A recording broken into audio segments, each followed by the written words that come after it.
ইসরায়েলের বিরুদ্ধে আরও কঠোর অবস্থানে যাওয়ার হুমকি দিয়েছে ইরান।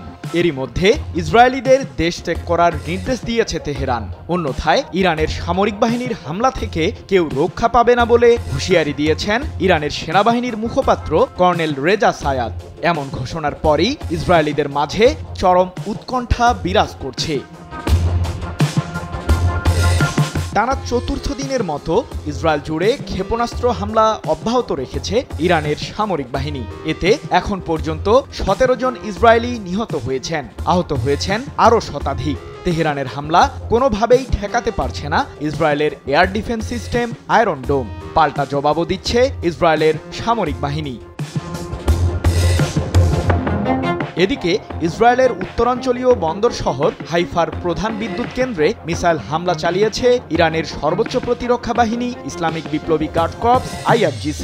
এতে ইসরায়েলের মধ্যাঞ্চলে ব্যাপক বিদ্যুৎ বিভ্রাট দেখা দিয়েছে। 16 জুন এক প্রতিবেদনে বিষয়টি নিশ্চিত করেছে মধ্যপ্রাচ্য ভিত্তিক সংবাদ মাধ্যম মেহের নিউজ এজেন্সি। এমন পরিস্থিতির মধ্যে ইহুদিবাদীদের ইসরায়েল ছাড়ার নির্দেশ দিল ইরান। বেনিয়ামিন নেতানিয়াহুর দেশটিতে অবস্থান করলে জীবন মারাত্মক ঝুঁকির মধ্যে পড়বে জানিয়ে ইরানের সেনাবাহিনীর কর্নেল রেজা সায়াদ বলেন, ইরান সাম্প্রতিক ইসরায়েলি সামরিক আগ্রাসনের চরম জবাব দেওয়ার জন্য প্রস্তুতি নিচ্ছে। ইসরায়েল ত্যাগ করুন।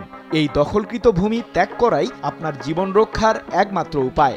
15 জুন এক প্রতিবেদনে বিষয়টি নিশ্চিত করেছে ইরানের রাষ্ট্রীয় সংবাদ মাধ্যম প্রেস টিভি। স্বাস্থ্যকর অল টাইম হানিকম, সব সময় অল টাইম হেলদি লাইফ।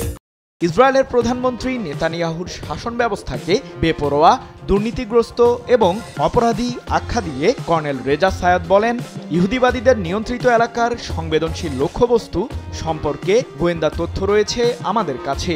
আন্ডারগ্রাউন্ডে থাকা আশ্রয় কেন্দ্রগুলো ইসরায়েলিদের ইরানের হামলা থেকে নিরাপত্তা দিতে পারবে না। সৃজন মাহমুদ, নিউজ 24।